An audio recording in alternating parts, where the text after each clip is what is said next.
प्यारे बच्चों, ये आपकी आज की वर्कशीट है 34 नंबर। ठीक है। और पाठ है पौधों को जानिए। तो इसके बारे में हम पहले से भी जानते आ रहे हैं, पढ़ते आ रहे हैं।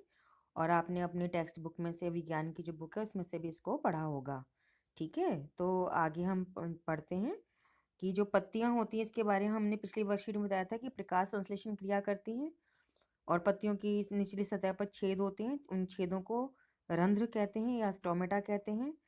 तो पत्ती पर रेखित संरचनाओं को शिरा कहते हैं। तो अगर आप पत्ती को ध्यान से देखें तो पत्तियों पर लंबी लंबी लाइनें होती हैं, तो उनको हम शिरा कहते हैं। पत्तियों में दो प्रकार की शिराएं पाई जाती हैं। तो पहली है जालिका शिरा विन्यास। ये शिराएं मध्य शिरा के दोनों ओर जाल जैसी संरचना बनाती हैं। और दूसरा है समांतर शिरा विन्यास। शिराएं एक दूसरे के समांतर होती हैं। बेटा, इससे संबंधित आपकी वर्कशीट पहले भी आ चुकी है और उसमें मैंने एक एक्टिविटी का वीडियो दिखाया था। तो यदि आपके पास हो तो उसको दोबारा देखें। ठीक है। तो अब हमारा प्रश्न एक कहता है कि नीचे दिए गए पत्ती के आरेखित चित्र में जालिका और समांतर शिराविन्यास बनाइए। तो जालिका के लिए तो क्या करेंगे बेटा, इस प्रकार से बना देंगे। ठीक है। एक जालनुमा रचना बना देंगे। ठीक है। ये हो गई जालिका शिराविन्यास। ठीक है बेटा। और समांतर में क्या करेंगे, बिल्कुल समांतर, पत्ती के अंदर अंदर बिल्कुल सीधी। ठीक है। इस प्रकार की रचना होती है समांतर शिराविन्यास में। नाम लिखेंगे जालिका और इसका लिखेंगे समांतर। तो बेटा मैं तो आपको सिर्फ आइडिया दे रही हूँ ना। आप पूरा नाम लिखेंगे जालिका शिराविन्यास और यहाँ लिखेंगे समांतर शिराविन्यास। ठीक है बेटा। जो जालिका शिराविन्यास होता है वो हमेशा चौड़ी पत्तियों में होता है, जैसे शहतूत की, आम की, अमरूद की, पीपल की, बरगद की। और जो समांतर शिराविन्यास होता है वो घास में, गेहूं के पौधे में, बाजरे के पौधे में, ज्वार के पौधे की पत्तियां जो होती हैं सब में समांतर शिराविन्यास होता है। ठीक है। प्रश्न 2 है,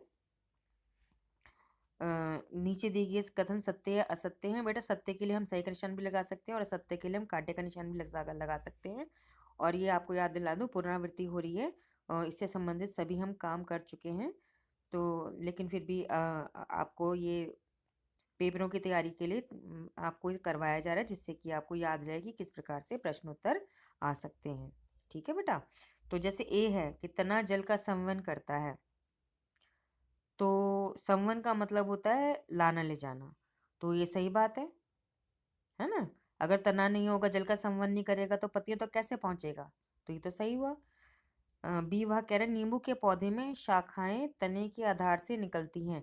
ये गलत है, क्योंकि नींबू का जो पौधा होता है उसमें एक मुख्य तना होता है और उसके बाद वो ऊपर से शाखाएं निकलती है। पेड़ होता है ये, झाड़ी नहीं होता। सी वाला भाग कह रहा है प्रकाश संश्लेषण के दौरान कार्बन डाइऑक्साइड बाहर निकलती है। ये गलत है, ऑक्सीजन गैस बाहर निकलती है। तो ये गलत हो गया। तो डी भाग कह रहा है टमाटर के पौधे का तना मोटा और कठोर होता है। ये गलत है, टमाटर के पौधे का तना हरा होता है और कोमल होता है। आप गांव जाते हैं, आपने गांव में टमाटर उगते देखे होंगे।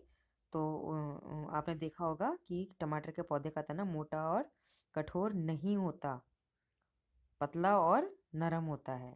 इसलिए ये गलत हो गया। ठीक है बेटा। ई है खरपतवार नुकसानदायक नहीं होते। ये भी गलत है। खरपतवार हमेशा नुकसानदायक होते हैं, क्योंकि वो हमारी फसल के जो पौधे होते हैं उनकी खाद और प्रकाश ले लेते हैं, क्योंकि वो इतने जल्दी बड़े होते हैं कि ढक लेते हैं, छाया कर देते हैं फसल के पौधे पे। तो ये नुकसान करते हैं। अच्छा, प्रश्न 3 क्या कह रहा है। ये बेटा प्रश्न 2 था।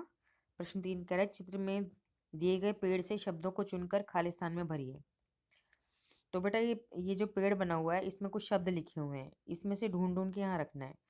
जैसे ए वाला है, पौधे को खड़े रहने में सहायता प्रदान करता है, तो तना। तो पहले वाले में क्या भर देंगे, तना, ए वाले में। ठीक है बेटा। बी कह रहा है अधिकतर पौधे अपना जीवन चक्र बीज से शुरू करते हैं, तो बीज हो गया आपका नंबर 2, बीज भरना है इसमें बेटा। सी भाग कह रहा है शिराओं द्वारा पत्ती पर बनाई गई रेखित संरचना को कहते हैं। तो बेटा शिरा विन्यास कहते हैं, तीसरे में शिरा विन्यास भर देंगे। डी है पौधे जिनके तने कमजोर होते हैं और वह सीधे नहीं खड़े हो पाते उन्हें विसर्पी लता कहते हैं। चौथा शब्द आ जाएगा आपका विसर्पी लता, भर देंगे इसमें। तो जैसे कद्दू की बेल होती है, तोरी की बेल होती है, घिया की बेल होती है, तरबूज की, खरबूजे की बेल होती है, इन सबको हम विसर्पी लता कहते हैं। फिर ई भाग है, गन्ने की पत्ती में डैश शिरा विन्यास होता है। गन्ने की पत्ती में समांतर शिरा विन्यास होता है, तो पांचवे में हम ये भर देंगे। पांचवा ये आपका हो गया, ठीक है, समांतर शिरा विन्यास। तो छठा है कि पत्ती का वह भाग जिसके द्वारा वह तने से जुड़ा होता है पर्णवृंत। तो छठे में क्या भर देंगे हम, पर्णवृंत होता है। ठीक है बेटा, तो इस काम को करके आप जल्द से जल्द भेजिए, लेकिन अपने आप को स्वस्थ भी तो रखना है ना आपने। तो उसके लिए सबसे मुख्य जो है वो इस समय जो कोरोना वायरस द्वारा बीमारी फैलाई जा रही है उससे हमें बचाव करना है, क्योंकि इसके लिए कोई दवाई नहीं है। वैक्सीन आ गई है, लेकिन जब तक आपको वैक्सीन लगेगी तब तक तो बचाव रखना है। तो उसके लिए हमें 3 बातों का ध्यान रखना है कि जब भी हम घर से बाहर निकलें मास्क लगा के निकलें, एक दूसरे से 2 गज की दूरी बनाए रखें, सोशल डिस्टेंसिंग जिसे कहते हैं। और तीसरा है, जब भी घर वापस आएँ तो सबसे पहले साबुन से अच्छे से हाथ धोएं। और फिर तो बेशक आप मुंह भी धो लें, पैर भी धो लें, कपड़े भी चेंज कर लें, लेकिन सबसे पहले आपने हाथ धोने हैं। ये बात अपने घर के सदस्यों को भी बतानी है। ठीक है बेटा।